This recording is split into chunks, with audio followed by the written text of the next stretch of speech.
Give yourself the gift of being indifferent to what is beyond your control. Why do great thinkers feel repulsed by social life? Is isolation a curse, or is it a privilege reserved for the intellectually superior? These questions have intrigued humanity for centuries. Among those who pondered this dilemma, one philosopher stood out with a sharp and unapologetic response to society: Arthur Schopenhauer. Considered one of the most pessimistic yet visionary philosophers of the 19th century, Schopenhauer saw the world as nothing more than a stage filled with superficiality. In his view, people were trapped in shallow conversations and meaningless distractions, driven by petty impulses. Genius, by its very nature, demanded a detachment from this mediocre spectacle. He didn't see solitude as a burden, but rather as an inevitable privilege of exceptional minds. As he famously wrote, "Solitude is the fate of all superior minds." But was he right? Or was this disdain for social life merely a symptom of an inability to connect with others? Think of names like Nikola Tesla, Emily Dickinson, and Isaac Newton. All of them were known not only for their brilliant minds, but also for their isolation. Was this a sign of intelligence that transcends the ordinary? Or were they simply misunderstood souls, condemned to wander the world alone? Today, we're diving into Schopenhauer's ideas to understand why intelligent people seem to care less about social life, and whether this is truly an advantage or just a sophisticated form of alienation. Solitude as a consequence of genius. For Schopenhauer, solitude wasn't a deliberate choice, but an inevitable consequence of intellectual superiority. The more a person stood out intellectually, the harder it became to find equals, someone with whom they could share deep ideas and a broad vision of the world. From his perspective, superior intelligence creates a natural barrier between the individual and society, because the interests of the majority are radically different from those who see beyond the obvious. He once stated, "A man can only be himself when he is alone, and if he does not love solitude, he will not love freedom, for it is only when he is alone that he is truly free." In other words, for Schopenhauer, solitude wasn't just a refuge, it was an essential condition for intellectual freedom. Society, in his view, functioned as a prison where the intellect was suffocated by social expectations and the trivial concerns of the majority. But is solitude truly the price of genius? Or is it possible to balance brilliance and connection without sacrificing one for the other? Let's explore solitude and the great geniuses. History is filled with examples of great thinkers who embraced solitude. Nikola Tesla, for instance, spent most of his life avoiding human contact whenever possible, believing it interfered with his ability to work and innovate. Friedrich Nietzsche, another philosopher who valued isolation, famously said, "The crowd is a sea in which free spirits drown." This recurring pattern of isolation among history's greatest minds raises an unsettling question. Did solitude truly strengthen them, or did it condemn them to an existence of anguish? Schopenhauer was well aware of this dilemma. While he believed that solitude was essential for superior minds, he also recognized that it came at a price. Withdrawing from social conventions often led to a deep sense of alienation. This explains why so many intellectuals throughout history faced periods of depression and anxiety, not because they were weak, but because they perceived the world in a way far more profound and complex than most people could ever comprehend. Solitude, a blessing or a curse? And so, the great question arises: is isolation a curse or is it a gift? For Schopenhauer, the answer was clear. He believed that great thinkers should accept solitude as a privilege, for only in silence, free from the distractions of social mediocrity, could they achieve their greatest intellectual feats. From his perspective, social life was not a place for genuine exchanges or authentic connections.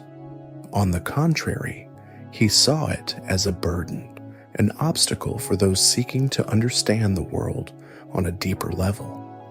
But what about you? Do you see solitude as the privilege of the wise, or as a trap that ensnares great minds? In the end, perhaps the answer has less to do with intelligence and more to do with how each person perceives their own existence. Imagine society as a grand theater where each individual plays a predefined role, trapped in an eternal performance of appearances and self-interest. For Schopenhauer, social life was nothing more than a stage where people act for one another, concealing their true intentions behind carefully constructed masks. To him, sociability was a veil that hid humanity's banality and superficiality.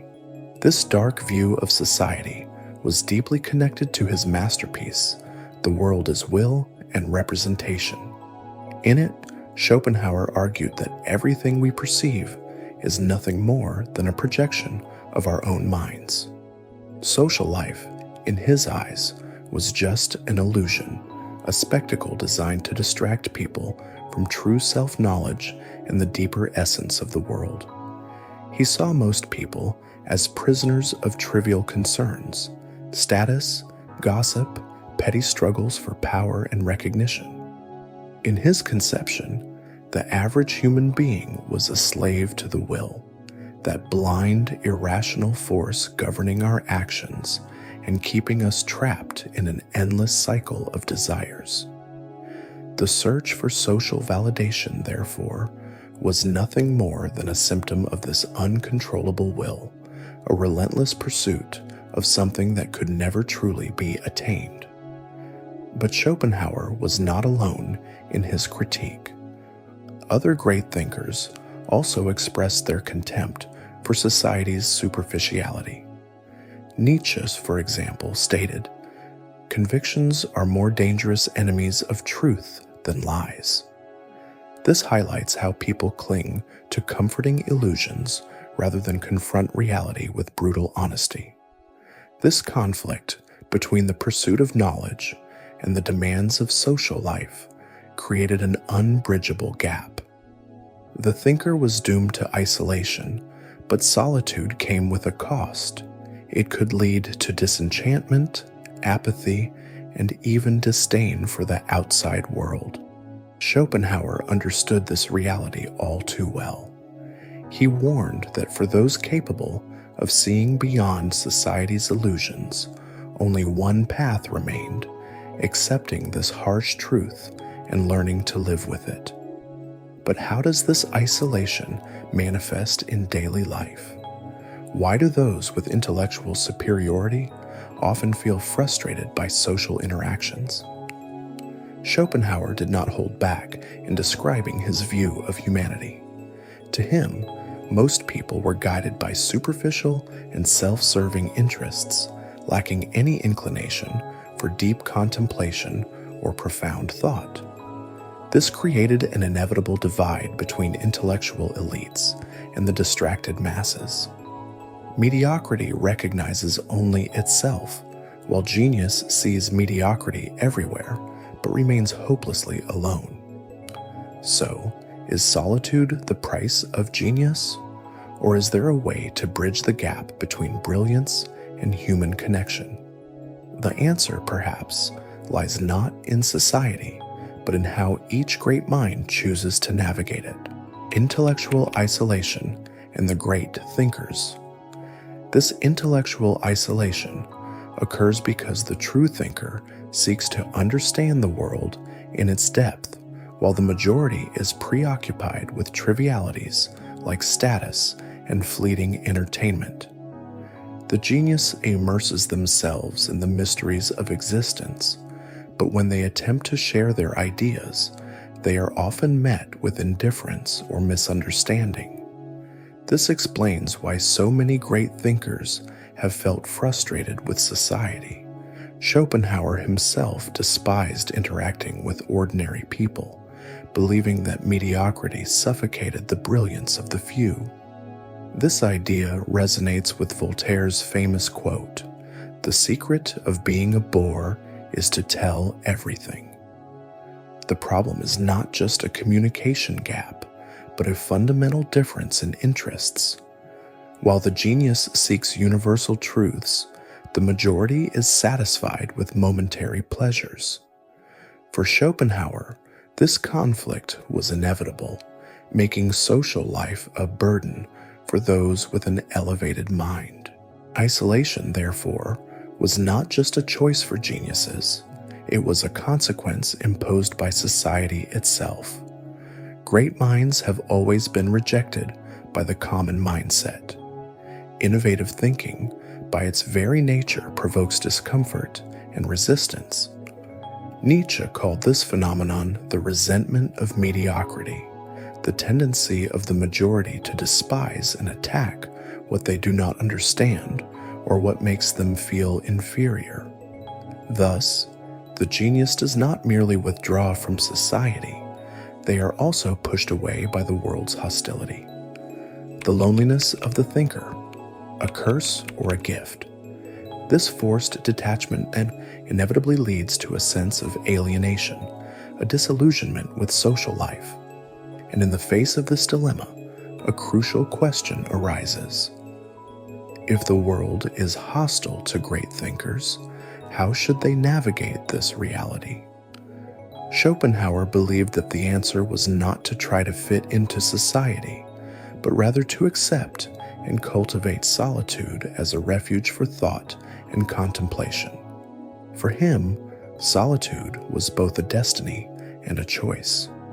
Isolation was the inevitable price of superior intelligence, but it was also an opportunity for intellectual and spiritual growth. The common man cannot bear solitude because he only feels good in the company of others. The superior man seeks solitude because in it he finds himself. This leads us to a fundamental reflection. Solitude is not a punishment, it is a privilege. It offers the thinker the opportunity to dive deep into their own thoughts, free from distractions and from the need to conform to the empty social interactions that dominate daily life. In this silent space, creativity flourishes and understanding deepens.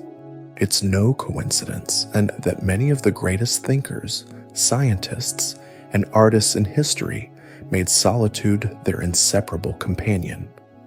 Emily Dickinson spent most of her life in seclusion, dedicating herself exclusively to writing. Immanuel Kant was known for his rigid routines and disdain for social events. Beethoven, despite his increasing deafness, found in solitude the strength to compose some of the most powerful symphonies in history. For them, solitude wasn't just a condition, it was a necessity that allowed their minds to reach new heights. The risk of social engagement. Schopenhauer warned about the dangers of getting too involved with society. It could cloud the thinker's clarity of vision and compromise their genius. This perspective aligned with Buddhist teachings, one of Schopenhauer's greatest philosophical influences. Buddhism teaches that attachment to the external world and social interactions leads to suffering. True growth occurs in introspection and the liberation from material illusions. However, this choice comes with a paradox. Human beings are by nature social creatures. The need for belonging is deeply rooted in our biology, and prolonged solitude can lead to anguish and melancholy. Even the greatest thinkers, despite valuing isolation, suffered from a lack of meaningful connections. Nietzsche, for example, saw solitude as a path to greatness, but also admitted that it could be painful. In Thus Spoke Zarathustra, he describes the philosopher as a hermit descending from the mountains to share his wisdom, only to be met with rejection and misunderstanding. Withdrawing from society brings freedom, but it also carries an existential burden. For Schopenhauer, the only solution was to accept this reality and learn to live with it. The genius would never fully fit into the world, but they could interact with it selectively without being consumed by mediocrity. And perhaps, in this delicate balance between isolation and selective participation, lies the key to a more fulfilling and authentic existence. The thinker's dilemma: how to navigate society without being consumed by it. What allows a great thinker to exist in society without feeling suffocated by its superficiality? How can one navigate a world full of trivialities without being dragged down by them? For Schopenhauer, the answer lay in philosophical detachment. He believed that true happiness did not depend on social acceptance, but on self-sufficiency. The key was not to strive for belonging or to change others, but to cultivate a serene detachment, like an observer watching reality without being affected by it. But this does not mean becoming cold or indifferent. It means adopting a strategic mindset. Instead of being frustrated by the world's mediocrity, the thinker should approach it as a scientist approaches an experiment, with curiosity, but without emotional attachment. This way, they can accept the banality of social life without frustration, understand the intellectual limitations of the majority without resentment, and maintain their independence of thought without seeking external validation. This approach is closely related to Stoicism, which emphasizes emotional control in the face of adversity. Marcus Aurelius, one of Stoicism's greatest figures, wrote in his Meditations, "Give yourself the gift of being indifferent to what is beyond your control." And this lesson has never been more relevant than today. In a world filled with digital distractions, fake news, and empty interactions, the ability to filter information and relationships has become a true test of intelligence. The modern thinker does not need to completely isolate themselves, but must learn to interact with the world intentionally, absorbing only what is useful and discarding what is irrelevant. Curiously, Schopenhauer despised society, but he did not advocate for total isolation. He understood that even the brightest minds need some degree of human connection, whether to exchange ideas or to avoid the madness of absolute solitude. The secret, he believed, was to carefully choose one's connections and limit interactions to what is essential, just enough to exist without being consumed by the world. And now, the final reflection. Do you prefer to conform to the world or accept it as it is, preserving your intellectual freedom? If you've made it this far, you may have realized that the connection between intelligence and solitude is not a coincidence, but a natural consequence of deep thought. The more you see beyond appearances, the more exhausting shallow interactions become. Schopenhauer teaches us that rather than lamenting the lack of connection with the majority, we should see it as a mark of freedom. Because in the end, solitude can be a burden, but it can also be a privilege, a sacred space where we can explore our own thoughts without external interference. And perhaps this is the true challenge, not losing ourselves in the crowd, but also not becoming prisoners of our own minds. Because at the end of the day, the question was never just about intelligence or solitude, but about finding the balance between thinking and truly living.